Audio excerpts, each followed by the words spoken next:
नमस्कार। हिंदी साहित्य classes by Rita ma'am channel पर आप सभी लोगों का मैं हार्दिक स्वागत करती हूँ। आज मैं लेके आई हूँ महादेवी वर्मा द्वारा रचित भक्तिन पाठ, जो कि एक संस्मरणात्मक रेखा चित्र है, जो कि उनकी स्मृति की रेखाएं में संकलित है।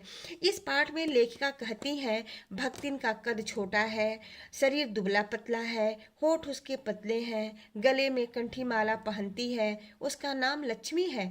परंतु लेखिका से यह नाम नहीं लेने की बात करती है लक्ष्मीन। इसलिए उसके वेशभूषा को देख करके लेखिका ने उसका नाम भक्ति रख दिया। और सेवा की भावना में वह अपनी तुलना जो है हनुमान जी से करती है, हनुमान से स्पर्धा करती है। इस पाठ में कहते हैं कि उसके अतीत के बारे में कुछ लेखिका बताती हैं। लेखिका कहती हैं कि ऐतिहासिक झूंसी के गांव में एक प्रसिद्ध अहिर की यह इकलौती बेटी है लक्ष्मीन। उसका पालन पोषण उसकी सौतेली माँ ने किया। 5 वर्ष की उम्र में इसका विवाह हांडिया गांव के एक गोपालक पुत्र के साथ कर दिया जाता है। 9 वर्ष की उम्र में उसका गौना दे दिया जाता है। और उसकी जो बीमाता है, कहती हैं उसकी जो बीमाता अर्थात सौतेली माँ है, पिता के मृत्यु का समाचार भी उसके पास देर से भेजती हैं। सास भक्ति रोने पीटने न लगे, इस अपशकुन से बचने के लिए उसे पीहर यानी कि मैके यह कह करके भेज देती हैं कि बहुत दिन हो गया, तुम वहाँ से जाके लौट आओ।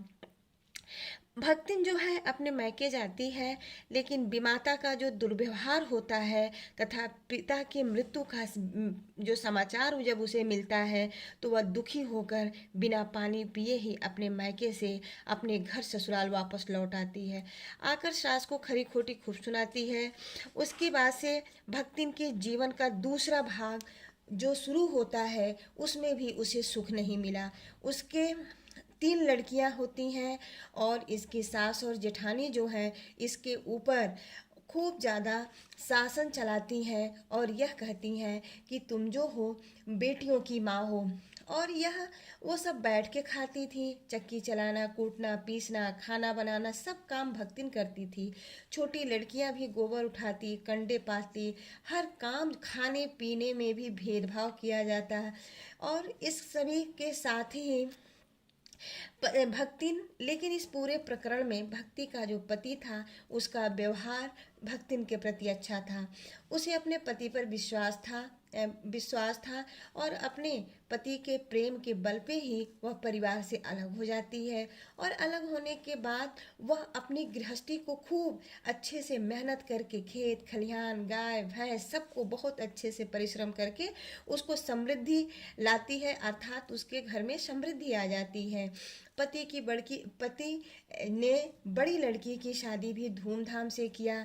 इसके बाद वह 2 कन्याओं को छोड़ करके मात्र 29 वर्ष की उम्र में, जो 29 वर्ष की उम्र में वह यानी कि भक्तिन का पति जो है 2 बच्चियों को कुंवारी छोड़ करके लड़कियों को वह परलोक को सिधार जाते हैं। और उसकी संपत्ति को देखकर परिवार वालों के मुंह में पानी आता है, अर्थात लालच करते हैं। उन्होंने दूसरे विवाह का भी प्रस्ताव भक्तिन के सामने रखा, लेकिन भक्तिन जो है स्पष्ट मना कर देती है कि उसे दूसरा विवाह नहीं करना है। फिर वह अपने मेहनत के दम पर वह दोनों लड़कियों की भी शादी करती है। और जब उसके जीवन में जब तीसरा भाग शुरू होता है, उसमें भी भक्तिन का दुर्भाग्य जो है पीछा नहीं छोड़ता है। उसकी बड़ी लड़की विधवा हो गई है। परिवार वालों की जो दृष्टि है उसके संपत्ति पर है।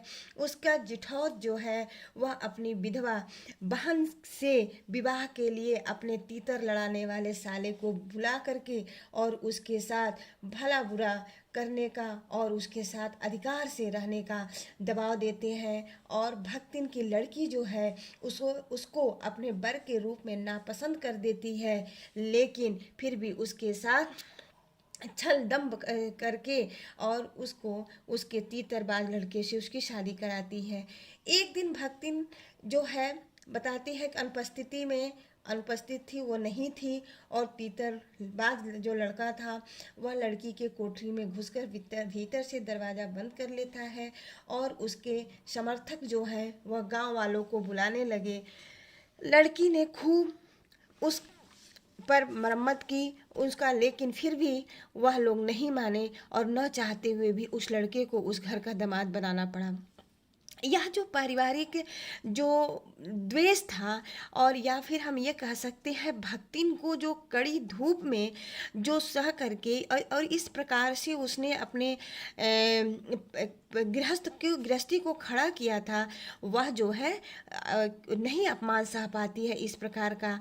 और एक दिन उसके साथ ऐसा घटना घटती है कि उसका जो दामाद है वह काम तो नहीं करता है, पारिवारिक द्वेष घर में बढ़ जाते हैं, लगान भी समय से वो नहीं दे पाती है।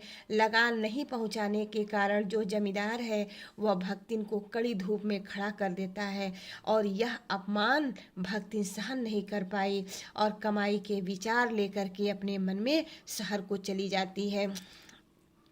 परिवार के अंतिम, कहते हैं कि जीवन के अंतिम परिच्छेद में जुटी हुई यह जो भक्तिन है वह पहुंचती है किसके पास, तो पहुंचती है लेखिका के पास। और जब वहां जाती है, अब यहाँ से हम देखते हैं शुरू होता है उनका जीवन। कहते हैं कि भोजन के समय लेखिका को दाल के साथ मोटी रोटी, काली चित्तीदार 4 रोटियां परोस देती है। जब लेखिका उससे कुछ कहती है तो अपना तर्क देने लगती है और ये कहती है कि रोटियां सेकने में रोटियां अधिक कड़ी हो गई हैं, सब्जी न बनाकर दाल ही बना देती है। और इस प्रकार की जो किसी भी तरह का लेखिका कोई प्रश्न करती हैं तो प्रश्नवाचक दृष्टि वह खुद उनसे लगा देती है। ठीक है।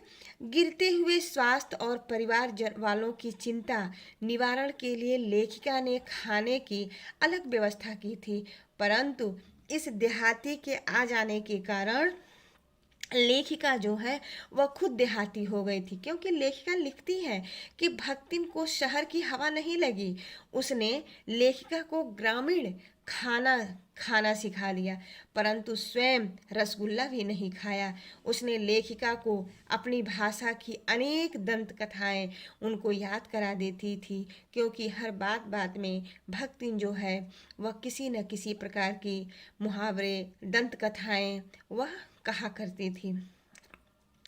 इन सब विशेषताओं के साथ ही भक्तिन के अंदर दुर्गुणों का अभाव नहीं था। वह इधर उधर रखे हुए लेखिका के पैसों को अपने मटकी में छिपाकर रख लेती थी और इसको वो बुरा भी नहीं मानती थी। पूछने पे कहती थी अपना ही तो घर है और यह अपना ही तो पैसा है, इधर उधर पड़ा था इसलिए मैंने रख लिया, कोई चोरी थोड़ी न किया। अपने मालिक को खुश करने के लिए वह बात को बदल भी देती थी। वह अपने बातों को शास्त्र सम्मत मानती थी, वह अपने तर्क देती थी। लेखिका ने उसे सिर घुटाने को जब रोका तो उसने कहा कि तीर्थ गए मुड़ाए सिद्ध कहकर अपने कार्य को शास्त्र सिद्ध बताती है। वह स्वयं पढ़ी लिखी नहीं थी, हस्ताक्षर भी करना नहीं जानती थी, लेकिन मालकिन जब बैठ के किताबें पढ़ती थी या जब लेखिका अपनी लेखनी करती थी तो वह वहाँ बैठी हुई वह उन्हें देखती थी। कभी प्याली धोकर, कभी चटाई पोंछकर, कभी अपने आंचल से झाड़कर वह उनकी सहायता करती थी। और जब वह पुस्तक प्रकाशित होती थी तो बहुत ही प्रसन्नता के साथ अपने सहयोग को उस पुस्तक में भक्तिन जो है वह खोजती थी। लेखिका भी उसकी आभारी थी, क्योंकि वह बार बार आग्रह करने के बाद न भोजन के लिए उठती थी और न ही जब नहीं भोजन के लिए उठती थी तो भक्तिन कभी दही का शरबत, कभी तुलसी की चाय पिलाकर लेखिका की भूख के कष्ट से बचाती थी। भक्तिन में गजब का सेवा भाव था। छात्रावास की रोशनी बुझने पर जब लेखक के परिवार सदस्य हिरनी, सोना, कुत्ता, बसंत, बिल्ली, गोधुली आराम करने लगते थे तो भी भक्तिन लेखिका के साथ जागती रहती थी। वह उन्हें कभी पुस्तक देती, कभी स्याही तो कभी फाइल देती थी। भक्तिन लेखिका को जागने से पहले जागती थी और लेखिका के सोने के बाद सोती थी। एक बार की बात है, लेखिका जो है आगे बढ़ते हैं। लेखिका भक्तिन को छाया के समान समझती हैं। युद्ध का समय लोग डरे हुए थे। युद्ध के समय बेटी दामाद के आग्रह पर लेखिका के साथ रहती थी। युद्ध के समय भारतीय सेना के पलायन की बात सुनकर वह लेखिका को अपने गांव ले जाना चाहती थी।